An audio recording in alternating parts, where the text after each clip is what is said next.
a lot of the Spanish-speaking countries. Then, it finally got debunked down there.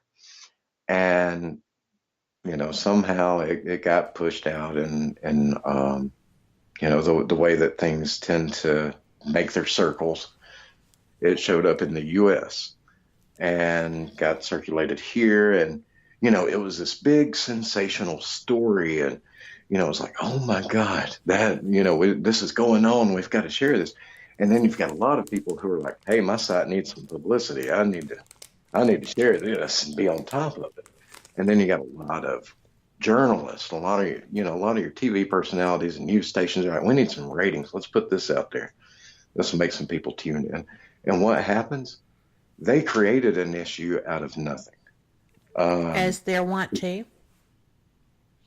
Yeah, because now you have a hoax that, was never an issue that is scaring people to the point that because people don't like to, they don't like to process data and think through it logically and apply the critical thinking and wait and see, okay, is this legitimate or what? People like to instantly react, which is why clickbait is such a big moneymaker. That people like to react and they love to hit that share button. Oh my God, did you see this? And, put it out there without really checking into it.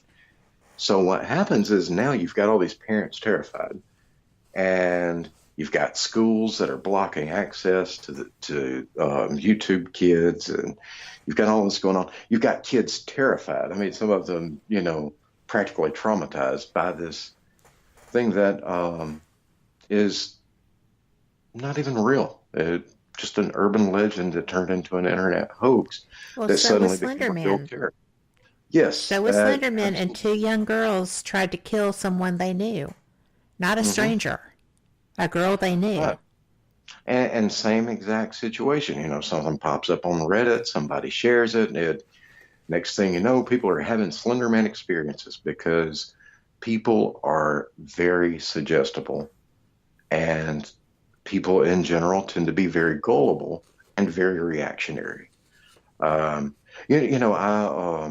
I actually, and the even worse part is that not only are people gullible and reactionary, but when you try to show people where something is like, look, don't worry, this is not real, people will, if they've fallen for something, oh, they will fight you tooth and nail. No, it's got to be real. I posted the link on the Casper Facebook page Yeah. that showed, the history of it and where it was a hoax and everything. And there were like 20 people that day that unliked our page and, arguing in the comments, going, oh, it's real. This has happened and I can't believe you're downplaying it. And, that's a kind of um, culture that we have to deal with now. And that's where misinformation is such a terrible thing. It's not harmless by any means. No, it's not. Well, Um, we've seen that with the violent upsurge in political rhetoric in the street. People are getting assaulted for mhm, wearing a hat. People are getting mocked for being mhm, transgender. I mean, mhm. it's not okay to act out your fantasy of being a Billy Badbutt just Yeah. because somebody's different from you, or God forbid they should think differently from you. And it's the same with this. It's okay to post these things. It's just awful. Hmm. Well, Isaac Asimov, um, one of my favorite writers, researchers. He was mostly in biochemistry, Hmm. which happens to be one of the areas that holds my interest. One of his quotes was, and of course he said this in the 70s. He said, um, "The saddest part of life right now is that science gathers knowledge faster than society gathers wisdom." Well, yeah. And that is very true today because um, it's we're seeing that over and over again. We have all of this technology out here. We have I mean, literally everyone on this planet has access to probably 98% of the entirety of human knowledge in their hand. And instead of accessing it and using it for something constructive, something they can learn from, they use it to, insult each other, to argue with people who wear red hats, or to, you know, or people in red hats use it to argue with people who have blue hair, or, I mean, I know, you right? I see, mean, everybody is going to find something that they want to isolate others because of. It's mhm, it's a group think, it's a herd mentality, and mhm. it's being propagated upon the public by people who have a vested interest in turmoil like news organizations. Absolutely. This gives them Because something to think about it, report. right? Because, I mean, you can put out there something that, you know, cute, fluffy kitten plays with a ball of yarn, film at 11. I mean, it's not going to get as many hits as, a scandal or a big murder, or this made up character that's driving kids to harm themselves, or things like that. And, you know, that's why I always tell people, be skeptical of everything, and, really validate any information you receive, even though the person sharing the information might be someone who's typically credible. You know, the person that they trusted might have been misinformed. Well, and I want to put something out here while we're here. Hmm. If you are someone who is frightened of this, if you're someone who thinks that you may self harm, if you have somebody that you know who is self harming, there is an organization that will help. They're at a collegiate level for the most part, but whoever you are, they'll get you help. And the organization is called To Write Love on Her Arms. TWLOHA. They are all over social media. They are all over your college campuses. They are everywhere you want to be. And if this is an issue for you, they will support, care for, and help you. So Hmm. you have resources, you have backup. To Write Love on Her Arms cares emphatically for every person. So I just wanted to put that out there. Great group. But Yeah. go ahead, I'm sorry. Oh no, that's great information. Definitely, and if you know someone, pass that information along to them. You know Yes. that,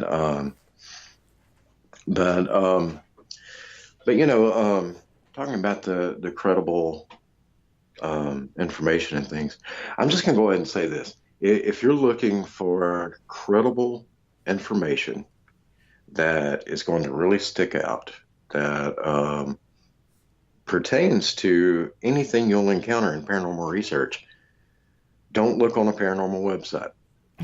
Truth.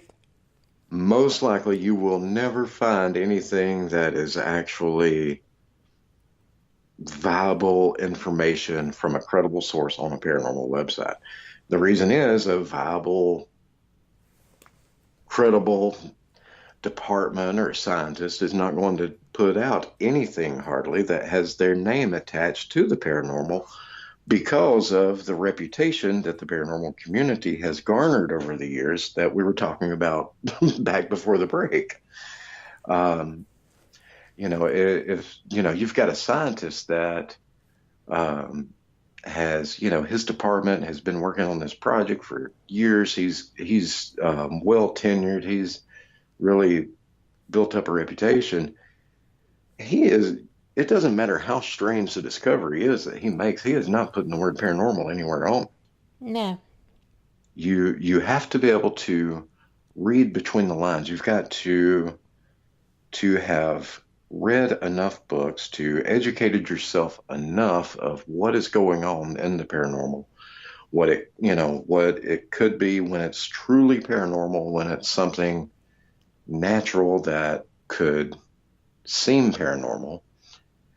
And you have to educate yourself to a point that you can recognize, hey, this is applicable to that. And that's why a lot of the articles that I put up on the Casper page, that they won't say anything paranormal about them, but it'll be like, neuroscientists make this discovery about the way the brain works. And people are like, well, why is he putting that out there? It's like, this is what the paranormal is. We're studying human consciousness. We're studying, how does it affect our environment? How does our environment affect it? How does that consciousness make an imprint into the environment that people can come back and hear our voice 100 years from now, from a moment that we experienced here, and you have to really, people get caught up in that tunnel vision of ghosts, dead people, Ouija board, Bigfoot, and they forget that, it's a big universe out there, and the spectrum Yes. that encompasses the paranormal is pretty broad, and we have to look at every applicable situation. And it's not ghosts and dead people we're studying. It's consciousness. It is consciousness.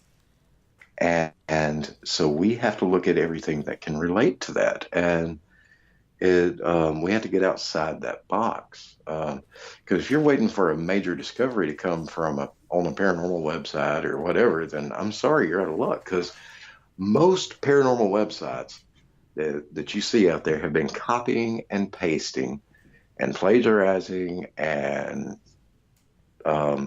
spreading the same incorrect information since 1994. You're And right.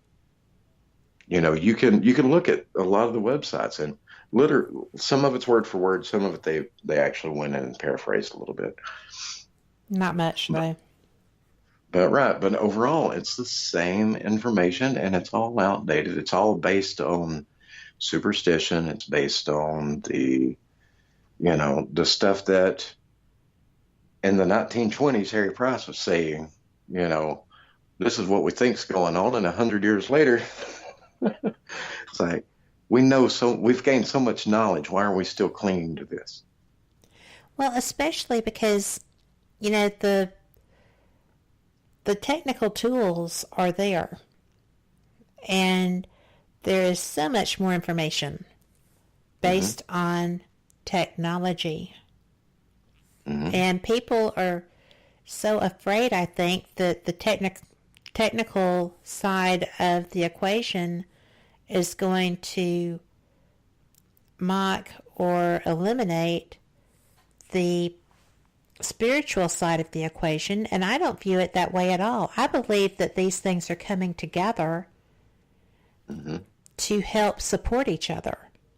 I Hmm. know that, like when you read Lloyd's work, or when I talk to you and it's getting late and we're getting into the rabbit hole deep, you're moving into things that are not paranormal but have been assumed to be so for centuries, Right. right? But there's still unexplained phenomena that Hmm. is the proof. So, Absolutely. And I just want to throw this out there. If we got a little time that can oh, well, we don't have a little time. We have to take a break. okay. Well, after the break, I've got something I want to share with everybody that's going to help them with the Well, let's research on get the this. break out of the way because this is important stuff. We'll be right back. You are listening to WPHM